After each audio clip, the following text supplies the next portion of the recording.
guys, Nike here. I want to do a quick video on something many people may have missed or forgotten about, and it's the Guild Wars 1 Anniversary Celebration. The Anniversary Celebrations are a big deal in Guild Wars 1 because it has unique rewards and skills that you cannot get anywhere else or any other time in the year, many of which are best in slot or simply just interesting. If you haven't logged into Guild Wars 1 in several years, or if you haven't logged in during an anniversary celebration ever, you definitely should. With that said, let's talk about how it all works. So the key to everything in the event is a currency called the Proof of Legends. You obtain Proof of Legends by completing missions in the different regions in the game world on a per character basis. For example, you could do a mission in Ascalon, one in Kryta, one in the Shiver Peaks, one in the Crystal Desert, one in Maguma, one in the Echovold Forest, one in the Jade Sea, one in Korna, and one in Vabi, and so on, and get a Proof of Legend from each. Normal mode or hard mode doesn't matter, so do whatever is most useful or easiest for you. So let's say we've done a bunch of missions and we've got our 5 Proof of Heroics. What can we do with them? Bring your Proof of Heroics to the Ancient Anniversary Weaponsmith in Embark Beach, and you can see what he has to offer. His rewards are divided into 2 main types, Decade Weapons and Anniversary Weapons. The Decade Weapons are uniques that have skins from some of the more rare weapons in the game. For example, the Decade Daggers are actually a sword skin that were repurposed as daggers and gifted a nifty particle effect. Pretty cool. Additionally, the weapons have unique inscriptions in lieu of something like 15 over 50 or 15% while enchanted. You get 20%, but only during festivals. Luckily, festivals are about 40% of the year in Guild Wars 1, so you will get a lot of use to them.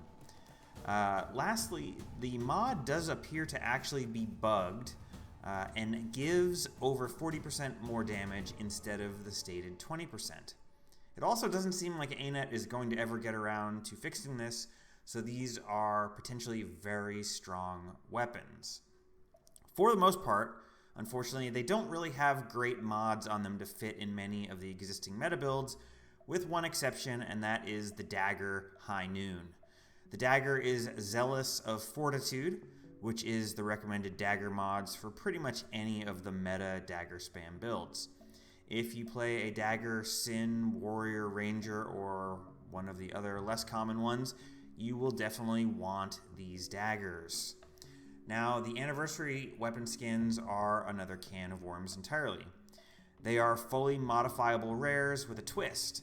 Their requirements are based around the specific profession attribute of a specific profession. For example, the Anniversary Shield Curtain has a requirement of 9 fast casting. Normally, for a Mesmer to use a shield at full armor bonus, they would have to take Warrior as their secondary profession and spec 9 points into Tactics. If they don't meet the requirement, they face a heavy penalty for equipping the shield. With Curtain, Mesmers now have a shield that they can use that gives them the full 16 armor bonus and doesn't require them to take secondary Warrior. Is this a bit niche? Yes. Is it awesome? Also yes. Many of the Anniversary weapons are quite useful. The Paragon Daggers, Vengeance, are best in slot for the Dagger Paragon, which is now a meta build, and we'll discuss that later. The Ranger Sword is considered a core part of the Ranger kit for speed clears. The Warrior Spear Arbalest is a strict upgrade for warriors who need to switch to Spear Shield to do range damage for certain encounters. And similarly, the Dervish Staff is the best staff a Dervish could have.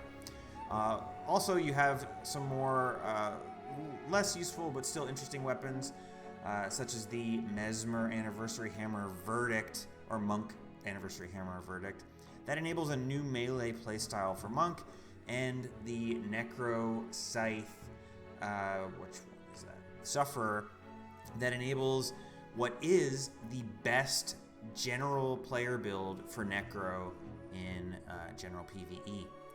Suffice it to say, these are items that are worth going for. Lastly, this vendor has two unique items for trade. A Blessing of War, which is a currency you can trade in the Isle of the Nameless for Balthazar weapon skins that you really can't get anywhere else. They are pretty cool for collectors, but they are really just skins, and you may not be interested in the skins, and therefore they don't sort of have any value to you. They are similar to They are similar in looks to Balthazar weapons in the Guild Wars 2 game. So if you have some cross-game nostalgia, or you want your characters to have a similar look in both games, you can do that if that's your thing. The last item that the weaponsmith has is quite interesting, and that is the Proof of Triumph.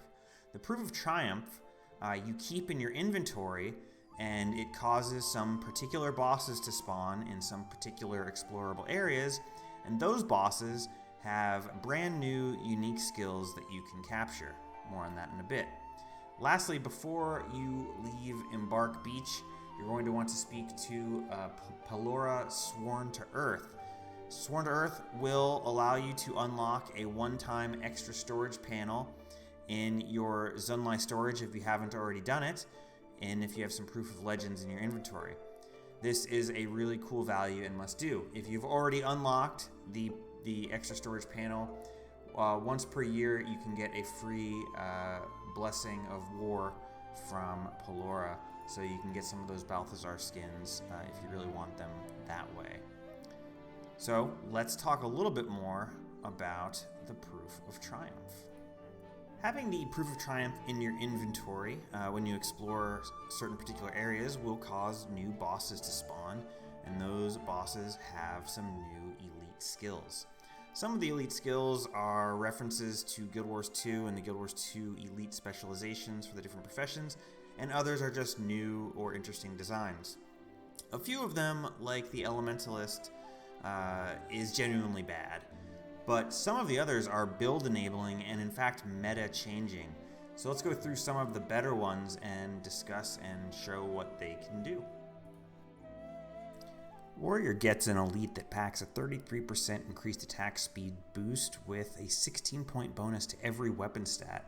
This enables the warrior to play some super interesting builds, like a powerful scythe build, and also a pretty unique hammer build that doesn't really need to invest any points into hammer mastery, so it can afford to invest in other areas to make it something quite powerful.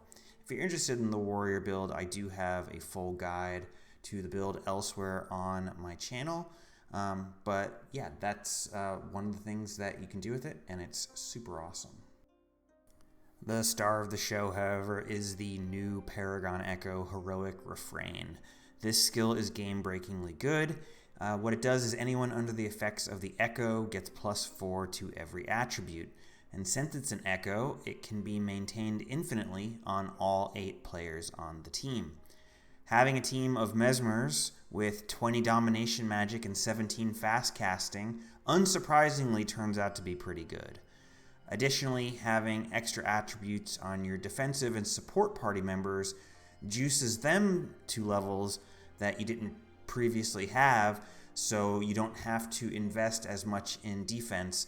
A normal general PvE team is going to have 2 healers, but with this build, Heroic Refrain, you can get away with only having 1 healer, which lets you bring even more offense. And since your offense is juiced, you're just doing an omega amount of damage that is kind of incomparable to any other build. And since it's based on echoes and refrains, there's very little counterplay, and for the most part, it can't be stripped, it can't be shattered, it can't be taken away, besides some very few specific areas. So it kind of steamrolls the whole game. Simply put, for general PvE, Heroic Refrain is absolutely broken and a must unlock if you don't have it. And you can play it with the dagger build that I'm using, or play it with a more supporty spear version, whichever playstyle you prefer. It's really darn good. So dust off those paragons and get in the mix. So that's it, guys. There's a lot of stuff to get excited about in the Guild Wars Anniversary Celebration, so get in there and enjoy it while it lasts. Thank you guys for watching. If you have any questions or comments, please leave them below. I'd like to hear what you have to say. Thanks for watching again. I'll see you next time.